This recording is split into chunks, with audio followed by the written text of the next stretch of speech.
Welcome to the Deconstructionist Deep Dive. The deep dive that doesn't just accept the story. We break it We examine the pieces. and expose the machinery inside. Let's dive in. What if the promise of transcending your ego isn't a path to genuine enlightenment, but actually a sophisticated system of spiritual pacification designed to make you comply with a broken world? Welcome, deconstructionists, to a deep dive that promises to challenge what you thought you knew about inner peace and personal growth. Today, we're cracking open some really popular spiritual teachings, specifically the ones that center on, ego transcendence and spiritual awakening. Right. And these ideas aren't just floating around in obscure text. You see them everywhere. Everywhere. Best-selling books promising instant calm, meditation apps guiding you to find your, quote, true self. And, well, on the surface, they promise liberation, don't they? Inner peace, an end to suffering. It all sounds incredibly appealing. Yeah, especially when you're feeling overwhelmed or dissatisfied with life. It seems like an answer. But what if, beneath that really serene facade, there's a sophisticated system at play? A system? Yeah, maybe one designed to subtly redirect your energy, your attention, away from the real issues in the world, maybe even away from legitimate challenges in your own life. That's exactly what we're digging into today. Our mission really is to pull back the curtain on these narratives. I need to ask, is this truly a path to genuine freedom? Or is it a more subtle, maybe even clever form of control, one that turns you into the unwitting warden of your own mental prison? That's a powerful image. We'll be drawing heavily from our source material today, The Deceptions of Spiritual Bypassing, which, frankly, lays bare some uncomfortable truths. And maybe we should quickly define spiritual bypassing itself, because it's key here. Good point. It's a term from psychologist John Welwood, and it basically means using spiritual ideas, spiritual practices, to avoid dealing with difficult stuff. Like uncomfortable emotions, unresolved psychological wounds. Exactly. Or even pressing societal issues. It's like using spirituality as a kind of escape hatch from reality. Right, an escape hatch. And when you look closely at many of these mainstream spiritual systems, you start seeing these very specific, recurring claims. Claims that actually enable this bypassing. Okay, so what are these core tenets we're looking at? The source identifies several. Yeah, let's lay them out. First, there's what they call the primacy of state of consciousness. Ah, okay. This is the big one. It's the idea that your internal transcendent state is the single most important thing in life. It supersedes everything else. Everything, like your health, your finances, work, relationships, all secondary. All secondary to this elusive inner state. That's the claim. Wow. And tied right into that is the duality of consciousness. Lift. These systems often set up this really rigid binary. Black and white thinking, basically. Pretty much. There's object consciousness that's identified with thought, the ego, and it's often labeled as inherently, bad or problematic. The stuff of everyday life. Right. And then there's space consciousness. That's presented as free, transcendent, your true self, and inherently good. The pure versus the impure, almost. You could say that. And from there, many teachings jump to the diagnosis of universal unhappiness. This is where they tell you how miserable you are if you're not awake. Exactly. It's the assertion that anyone not awake and anyone not living in this space consciousness is inherently perpetually dissatisfied. Living in a terrible prison of their own minds, right? Condemned to misery unless they follow the path. It creates the very problem it then offers to solve. It's quite a move. Yeah, it really is. And then we get to the really big villain, the ego as the villain. The poor ego always gets a bad rap. Totally. This is where your identified self, your personality, your personal history, everything that makes you you is framed as like a pathological entity. Problem to be solved. Yeah. The root cause of all conflict and suffering. It's basically a declaration of war on who you think you are. Which, of course, leads directly to their proposed solution. Which is? Spiritual salvation through detachment. The promise is, if you can just disidentify from your mind, transcend your personality. Then you find salvation. Yeah, salvation in this formless internal dimension. And supposedly, this makes all your external problems just manageable, or maybe even irrelevant. Oof, gone. Sort of. And another subtle thing they do is this rejection of conceptual belief. Mm-hmm. But not really. What do you mean? Well, they often say things like, I'm not asking you to believe anything. It sounds very open, right? Mm-hmm. Non-dogmatic. But at the same time, they're building this incredibly elaborate, totally unfalsifiable metaphysical system. Which you are basically expected to accept. Exactly. It's a performative dismissal of dogma that immediately establishes its own dogma. Very clever. Deceptive, even. And finally, you can't ignore the unspoken but absolutely central role of the guru's authority. Ah, the sage on the stage. Right. The speaker presents themselves as the only one who can truly point to this ineffable truth.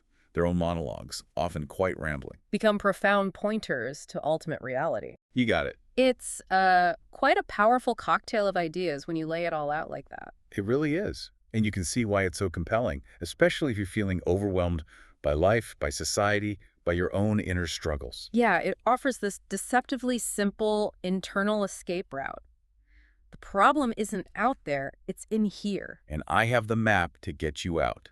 That's the underlying message. But the critical question we have to keep asking is, why do these claims work so effectively on people? And what are the hidden costs?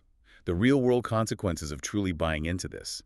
Because if we don't deconstruct them... we risk internalizing a system that might actually be doing more harm than good. Definitely. Okay, let's pick up right there. These tenets, they seem so benign, maybe even helpful on the surface, but they become, well, highly problematic when you start dissecting them properly. Let's take that first one again, the primacy of consciousness. Right. Our source calls this the, and I quote, most insidious control mechanism in the spiritual industrial complex. Strong words. They are, but you can see why. It's that classic bait and switch, isn't it? How so? They might acknowledge your real-world suffering, struggles with health, money, whatever, but then they immediately pivot. To say it's trivial compared to your inner state. Exactly. It's like saying, oh, your house is literally on fire. That's rough. But hey, have you tried focusing on the eternal peace within? It sounds absurd when you put it like that, but that's the underlying logic. And it's not wisdom, it's... ideological pacification. Precisely. It subtly teaches you to just accept what is in the world, no matter how unfair or broken it might be. It really echoes that old religious idea, doesn't it? Store up treasures in heaven while you endure poverty and injustice on earth. Yeah. If your deepest happiness is always somewhere else, somewhere internal and transcendent, why bother fighting to change your material conditions? There's less urgency. And this totally clashes with what so many activists and revolutionaries understood. You mentioned Emma Goldman earlier. If I can't dance, I don't want your revolution. Exactly. Real liberation isn't just some abstract internal state. It has to show up in tangible joy, freedom, the ability to dance, to live fully in the world. You're right. And thinkers like Foucault, they showed how power often operates subtly, right? By convincing us that liberation is purely an internal project. So you focus inward. And become the warden of your own mental cell instead of challenging the actual bars, the external systems that are limiting your freedom. Okay, so that's the problem with putting consciousness first.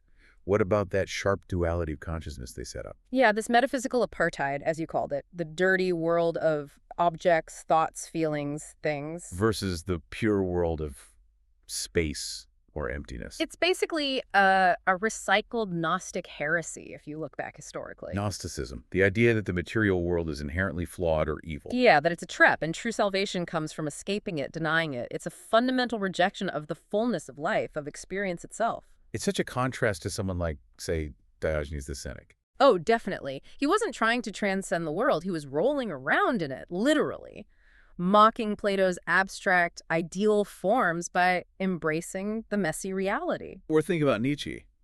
He absolutely raged against these kinds of world-slandering philosophies. He saw them as life-denying nihilism. And weakening the human spirit, yeah. And it's also completely counter to traditions like Taoism.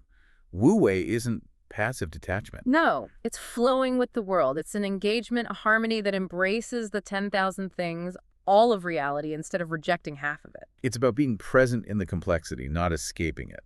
Okay, so the duality is flawed. Now, let's tackle the diagnosis of universal unhappiness. This claim that if you're not awakened, you're basically living in hell. Yeah, perpetually dissatisfied, trapped in a terrible prison. That's an incredibly potent claim to make about almost everyone. It's more than potent. Our source calls it a psychological terror campaign. Wow. Strong language again. Well, think about it. It's fear-based control. It's straight out of the playbook of any doomsday cult or manipulative group. First, convince people they're deeply flawed or in danger. And then offer yourself as the only solution. It manufactures the disease it claims to cure. And it completely ignores the reality of human existence. Life is messy, complex, sometimes joyful, sometimes painful. It's not just one big, terrible prison for the unenlightened. Absolutely. Look at Stoicism.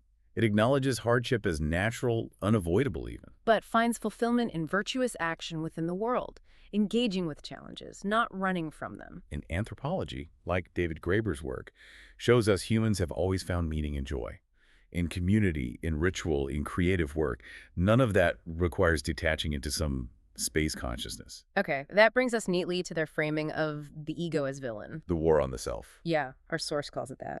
A demand for spiritual self-annihilation. Your personality, your history, your opinions, everything that makes you an individual is pathologized. You're told that you, the you that you know, are the fundamental problem. And what's the function of that, really? Well, at its core, isn't it the ultimate obedience training? How so? A good disciple in this system becomes, well, a hollow vessel, empty of that troublesome individual will, compliant, easy to manage. It sounds almost like totalitarian states demanding the individual be subsumed into the collective will. There's a parallel, certainly. It's the exact opposite of what someone like Nietzsche was calling for with the Übermensch. Not a Superman, but someone who overcomes the herd mentality, creates their own values. Right, instead of surrendering their will and identity. Or Max Stirner, even more radical. My concern is neither the divine nor the human, but solely what is mine. The ego isn't the enemy.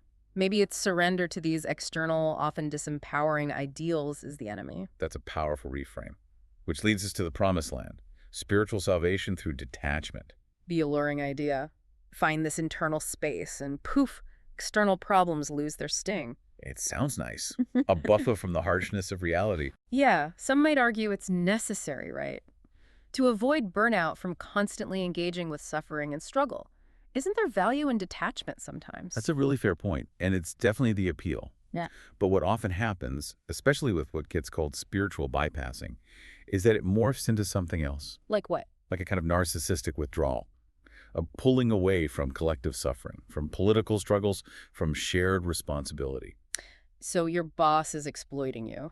Just find the space between your thoughts. Your rent just doubled, and you might be homeless. Connect with your deep I. Exactly. It becomes a doctrine, really, for privileged quietism. It lets people remain comfortably disengaged from the messy, difficult work of changing the world. While feeling spiritually superior for doing so. Precisely. And it's so different from traditions that actually emphasize tangible, empathetic action in the world. Like you mentioned the Satanic Temple's tenets earlier, focusing on science, not distorting facts. Or even Buddhism. When you look beyond the westernized, watered-down version, it's fundamentally about ending suffering through silent ethical conduct and mindful action, not just passive detachment. Okay, so we've dismantled the tenets. But you mentioned earlier, it's not just what they say, but how they say it. The mechanisms of deception. Yes, let's get into those. The subtle tricks they use to keep people hooked. Right, let's expose the warhead, so to speak. What's the first core deception mechanism? According to the source, one of the most insidious is the hierarchy of problems. Hierarchy of problems. Meaning, It's that false dichotomy again. Spiritual problems are framed as primary, real. Material problems, poverty, injustice, exploitation are secondary, illusory. the ultimate spiritual bypass.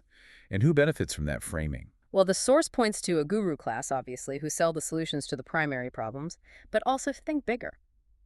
Capital. How so? If your workforce is focused inward, on self-improvement, on managing their inner state, they're less likely to focus outward, on things like class solidarity, demanding better conditions, challenging the system. Exactly. It fosters a remarkably passive, non-disruptive workforce. We see historical parallels, right? Like, render unto Caesar what is Caesar's. That ancient Christian trick. Separate the material and the spiritual to maintain earthly power structures. It's the same logic. So the freedom lens here is, this lie convinces you your material oppression isn't the real issue. Swallow it. And you'll end up polishing the bars of your own cage, maybe even feeling grateful for the chance to transcend it internally. Chilling. Okay, deception number 2. The myth of the unconditioned self. This idea that there's some pure, untouched core you beneath all the conditioning. Which sounds lovely, but the source calls it a logical fallacy. Reification, mystical obfuscation. Yeah, basically treating an abstract concept, this pure self, as if it's a concrete, findable thing. Yeah. The entire guru industry, arguably, thrives on selling access to this non-existent state. It's just a rebranding of older ideas, isn't it? Like the Christian concept of the soul. Absolutely. That immutable, perfect essence, trapped in a sinful body or world, now it's just called space consciousness, or the true self. And the trap. You're commanded to hunt a ghost. And the search itself, buying the books, the courses, attending the talks, ensures your perpetual dependency on the guide who claims they can lead you there. Got it. Deception 3. The pathologizing of human experience, making you feel like your normal human thoughts, desires, struggles are inherently wrong or flawed. This sounds like straight-up fear-based control. It is. It's a classic tactic of all hierarchies, religious or secular. They need individuals to doubt their own judgment, to see their natural inclinations as problems. So they need the authority figure to manage them. Right. Think of the Catholic doctrine of original sin. You're born broken, only the church can save you. It's the same pattern. And the freedom lens. This is mental enslavement. You're taught to be ashamed of your own mind, to see your humanity as a disease, and the guru holds the only cure. Okay, what's next? This feels relentless. It kind of is. Next up, the covert cult of the guru. Covert cult. That sounds intense. Well, it relies on suppressed evidence.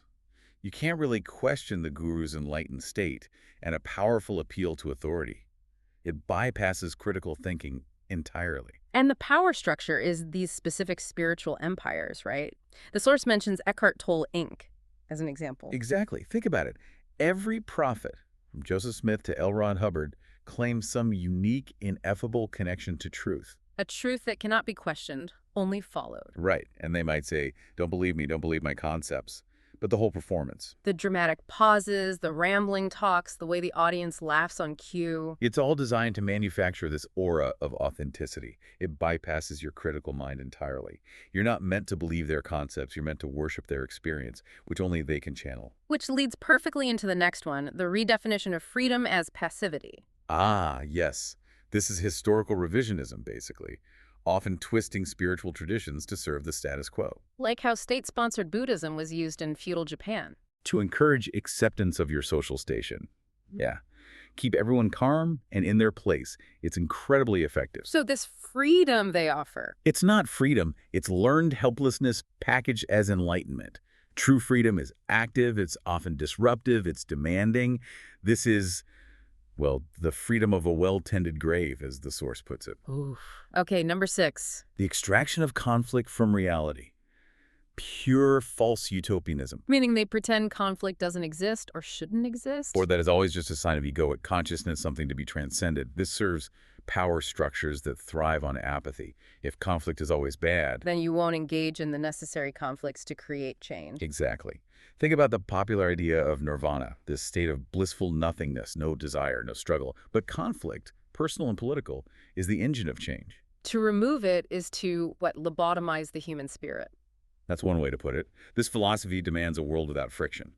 And a world without friction is a world without life. And the final deception, the most ironic one. The commodification of the ineffable. Selling you something they claim cannot be sold. It's a performative contradiction, a total logical fallacy, right? Powered entirely by late capitalism. Absolutely. It is the ultimate scam. Yeah. Selling nothing, this formless, ineffable state, and calling it everything. And you pay, often handsomely, for the privilege of being told that what you're seeking can't actually be bought. By a millionaire guru who got rich making that exact claim. It's the modern version of the Catholic Church selling indulgences. History repeats itself. Wow. Okay, so when we put all these deceptions, all these mechanisms back together, what's the ultimate lie? What's the core takeaway here? For me, it crystallizes into this.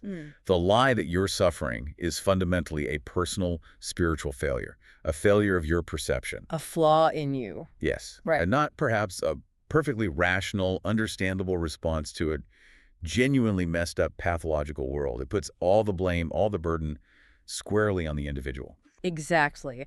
The central, most dangerous lie is that the solution to the prison of the self is just to find a quieter, maybe more spacious cell inside yourself. Instead of, conspiring with your fellow prisoners to blow up the whole damn prison complex. Yeah. This isn't a path to enlightenment. It's a manual for capitulation. It teaches surrender, not liberation. And your pain, your anger, even your ego, the very things they tell you to transcend. They aren't errors, they aren't flaws. No, they are your compass. They point to what's wrong. They are your fuel. They drive you to fix it. And in many ways, they are your weapon. They define you against a world, against systems that might seek to erase or silence you. So don't seek the empty space between your thoughts. Maybe instead, occupy the space between the tyrant's ear and his boot. Take action. It's time to dismantle this soothing but ultimately disempowering narrative. Burn this soporific nonsense to the ground. Your mind is not a problem to be solved. It is the only tool you have to dismantle the machinery of your own oppression, and maybe help dismantle others too. Use it. And that's our deep dive for this week. Remember, the most dangerous illusion is the one you don't know you're in. But now you know. So here's our question for you. If you were to start burning your own mental prisons today, which wall, the one that tells you your problems aren't real, or the one that says the answer is only inside you, would you swing the sledgehammer at first? Let us know in the comments. Question the narrative. Deconstruct the dogma. See the system. We'll see you next time. Stay skeptical. Thank you for joining us.